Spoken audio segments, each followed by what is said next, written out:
ni à se mêler de tout jusqu'à se compromettre dans la pire des bêtises. Quand il avait entendu parler de cette prédiction de fin du monde, Martial avait pensé que si la grande bourrasque devait emporter certaines choses, elle pouvait commencer par les monuments aux morts et les médailles accrochées au revers des vestons. Cela aurait suffi pour éclaircir l'horizon. Il vivait bien dans son monde à lui, bien à l'abri derrière les murs qui délimitaient le domaine de Bonnac. Il avait son manoir, ses chevaux, ses forêts, ses combes, ses collines, son ruisseau. Il avait Raoul, dont la loyauté à son égard était aussi grande que son visage était monstrueusement ravagé.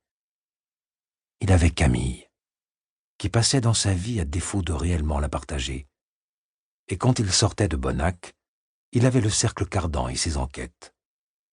C'est pour cela qu'en ce début du mois de mars, Martial était monté à Paris. Le cercle y tenait sa réunion annuelle. L'Union interalliée avait pour l'occasion prêté quelques-unes des luxueuses salles de son hôtel particulier de la rue du Faubourg Saint-Honoré. L'engouement pour les sciences occultes ne se démentait pas, tandis que l'inexplicable trouvait dans ces temps assombris un terreau des plus fertiles. La peur naît presque toujours dans le noir. Le rôle du cercle Cardan était là, s'attaquer aux peurs et aux superstitions, se confronter à l'inexplicable, enquêter sur ces affaires que la police ne faisait qu'effleurer quand elle daignait s'y pencher, démasquer les charlatans de tout poil qui usaient et abusaient de la situation. Parmi ses membres, il y avait d'anciens policiers et magistrats, des scientifiques de renom, des médecins, des universitaires, des hauts fonctionnaires et même 2 prestidigitateurs. Et il y avait Martial, qui n'appartenait à aucune de ces catégories. Il n'était pas allé au bout de ses études en criminologie malgré l'insistance de son mentor, le docteur Reiss, qui voulait absolument le compter parmi ses étudiants à Lausanne. Sous ses ordres, il avait participé aux commissions d'enquête dans les Balkans, où la guerre avait autorisé les débordements les plus sauvages. Il en était revenu traumatisé, tout autant que par le temps qu'il avait passé au front, et il avait renoncé à sa carrière. Cependant, ses talents d'enquêteur avaient été révélés, et le cercle Cardan, qui savait écouter ce qui se disait, en avait eu vent. Martial avait été rapidement coopté, et avait pris goût à ces enquêtes d'un autre genre, loin des lignes officielles.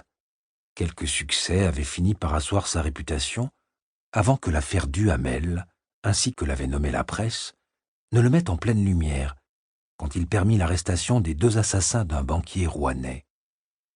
Depuis, on lui réservait les cas les plus épineux, ceux qui réclamaient du temps et de la patience. La police lui demandait même parfois son assistance. Il se ruait sur chaque affaire avec avidité. Les enquêtes du cercle, c'était sa bouée de sauvetage, quand sa vie et son monde prenaient l'eau. La réunion avait débuté le lundi par l'exposé des différentes affaires de l'année écoulée, ainsi que celles qui étaient en cours. La journée de ce mardi s'organisait autour de la rencontre avec le docteur Eugène Osty, le nouveau président de l'Institut métapsychique international. L'Institut défendait depuis des années le spiritisme et cherchait à apporter les preuves de l'existence d'un monde invisible. De ce fait, le cercle Cardan était devenu une sorte d'adversaire, surtout après avoir contribué à confondre le médium Guzik quelques années auparavant.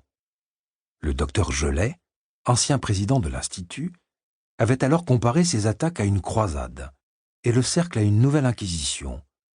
Il était mort dans un accident d'avion quelques mois plus tôt, que personne n'avait su prédire, et le docteur Osty l'avait remplacé.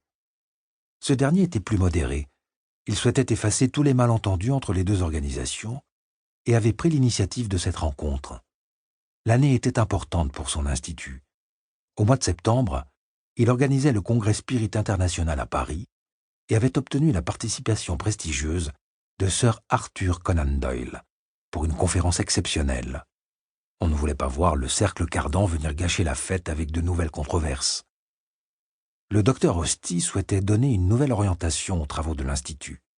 Il confirma vouloir prendre ses distances avec les phénomènes physiques tels que les apparitions d'ectoplasme ou la télékinésie. En revanche, il restait un farouche défenseur des phénomènes intellectuels sur lesquels il souhaitait insister. Certaines personnes, selon lui, avaient un don, celui de percevoir ce monde de l'invisible, de savoir s'y mouvoir. Elles l'exprimaient différemment. Télépathie, vision du passé et de l'avenir, contact avec les esprits des défunts. Les exemples ne manquaient pas. Or, les nombreuses supercheries avaient fini par jeter le discrédit sur l'ensemble de cette science, comme il l'appela. C'est pourquoi l'Institut métapsychique et le Cercle Cardan n'étaient pas voués à s'affronter, mais, au contraire, à se compléter pour faire la chasse aux charlatans. Pour preuve, la revue que publiait l'Institut chaque mois n'hésitait pas à consacrer plusieurs articles au cas de mystification. Après le long exposé du docteur, on passa à une sorte de débat courtois qui se durcit un peu quand il fut question des démonstrations publiques des protégés de l'Institut. La mise en scène qui entourait ces séances était pointée du doigt, avec des participants tenus à bonne distance du médium, ou encore plongés dans une semi-obscurité quand celle-ci n'était pas totale.